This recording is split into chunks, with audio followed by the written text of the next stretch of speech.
আজ বানাবো লেবু পাতায় পনির পাতুরি। পাতুরি তো আমরা অনেক রকম ভাবে খেয়েছি, কিন্তু এই লেবু পাতায় পনির পাতুরির টেস্টই আলাদা। তাই আমি কিভাবে করছি পুরো ভিডিওটা আমার সঙ্গে থাকুন। আমি প্রথমে পনিরটাকে কেটে নেব। এখানে আমি 250 গ্রাম পনির নিয়েছি, তাই কিভাবে কেটে নিচ্ছি দেখে নিন।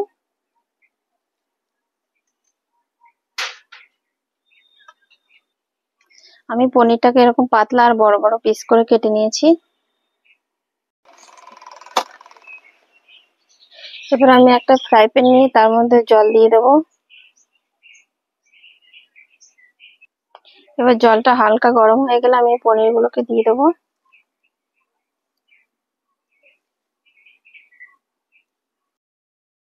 এই নিরামিষ পাতুরিটা একবার বাড়িতে বানিয়ে না খেলে বুঝতেই পারবেন না, এর স্বাদ আর গন্ধ দুটোই একদম আলাদা।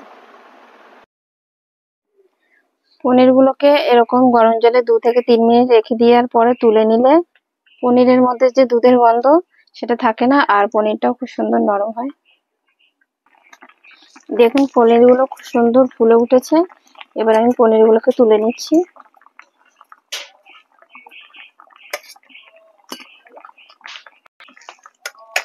এবার এরকম একটা ঝাঁঝরি থালার মধ্যে তুলে নিয়ে জলটাকে ঝরিয়ে নিচ্ছি।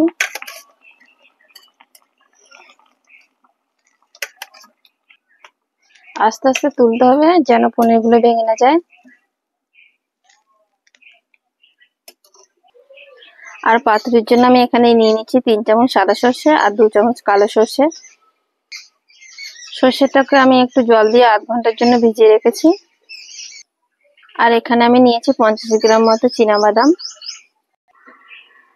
সবাই তো পোস্ত দিয়েও পাতুরি করে, তাই আপনিও দিতে পারেন, কিন্তু আমি ভাবলাম আজকে চীনাবাদাম দিয়ে করি, অল্প খরচেই হয়ে যাবে এবং দেখবো বাদাম দিয়ে পাতুরি খেতে কেমন লাগে।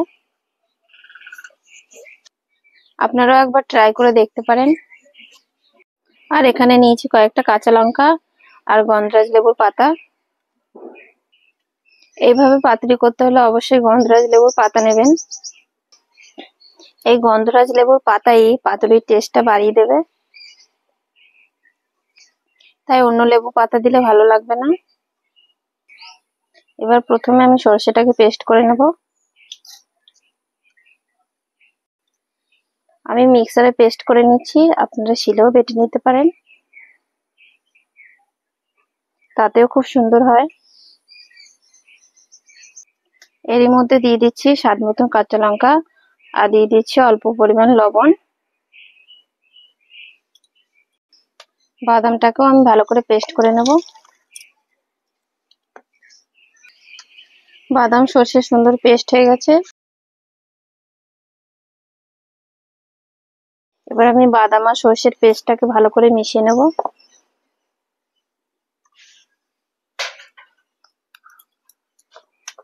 গ্রেভিটা এরকম মোটাই থাকবে, এটাকে আমি আর পাতলা করব না। এই সময় অবশ্যই একটু লবণটা চেক করে নিতে হবে। আর এর মধ্যে দিচ্ছি খুব সামান্য চিনি। এই চিনিটা দিলে পাতুরিটা খেতে আরো ভালো লাগবে। এবার ফ্রাই প্যানে একটু জল নিয়ে আমি প্রথমে পাতাগুলোকে সেঁকে নেব। জলটা খুব বেশি গরম দরকার নেই, হালকা গরম হলেই হবে। আপনারা নিশ্চয়ই জানেন এরকম ভাবে সেঁকে নিলে ফাটার ভয় থাকে না, তাও বলে দিলাম।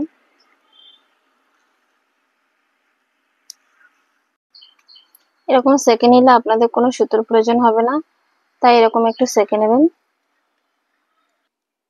একে একে আমি সমস্ত পাতাগুলোকে সেঁকে নিলাম। এবার আমি পনিরটাকে একটু নুন হলুদ মাখিয়ে নেব। হালকা হাতে মাখাতে হবে যেন পনিরটা ভেঙে না যায়। লবণটা অবশ্যই আন্দাজ মতন দিতে হবে, কারণ আমি সর্ষে পেস্ট করার সময় লবণ দিয়েছিলাম। এভাবে হাতে করে আমি পনিরের গায়ে নুন হলুদটা মাখিয়ে নিচ্ছি। পনিরের 2 সাইডে ভালো করে নুন হলুদ মাখিয়ে নিতে হবে।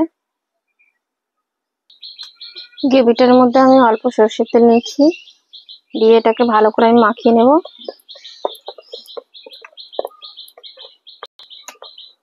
পনির করতে মাছের মতো খুব বেশি তেলের প্রয়োজন হয় না।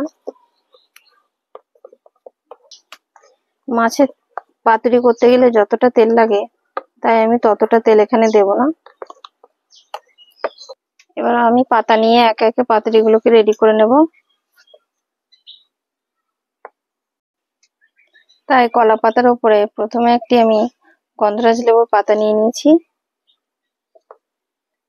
এবার পাতার উপরে আমি 1 টেবিল চামচ পেস্ট দিয়ে দেবো। তবে লেবুর পাতাগুলো অবশ্যই ধুয়ে নিতে হবে। এবার ওপরেও পরিমাণ মতো পেস্ট দিয়ে দেবো।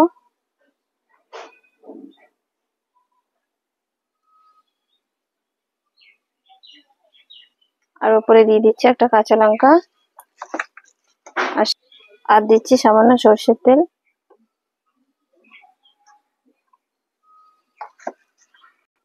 এবার এটাকে আমি আস্তে আস্তে সুন্দর করে মুড়িয়ে নিচ্ছি, যেন পাতাটা ফেটে না যায়। আমি এটাকে বাঁধবো না, এভাবে মুড়িয়ে উল্টে রেখে দেবো। এভাবে আমি চটপট একে একে সবগুলোকে রেডি করে নেব।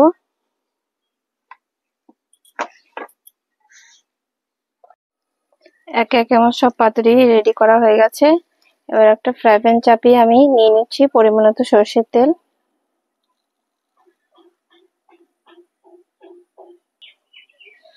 তেল গরম হয়ে গেছে, এবার আমি পাতুরিগুলোকে একে একে দিয়ে দিচ্ছি। এইভাবে দিয়ে আমি উনুনের আঁচটা কম রেখে পাতুরিগুলোকে ঢেকে দিচ্ছি। খুব বেশি সময় লাগবে না, মিনিট 10-এর মধ্যে হয়ে যাবে। তারই মাঝে আমি দুবার উল্টে দেব। সুন্দর ভাজা হয়ে গেছে, মাঝে আমি দুবার উল্টে দিয়েছিলাম। এবার এটাকে আমি নামিয়ে নিচ্ছি। এই একই রকম ভাবে আমি বাকি পাতুরিগুলোকেও তৈরি করে নেব।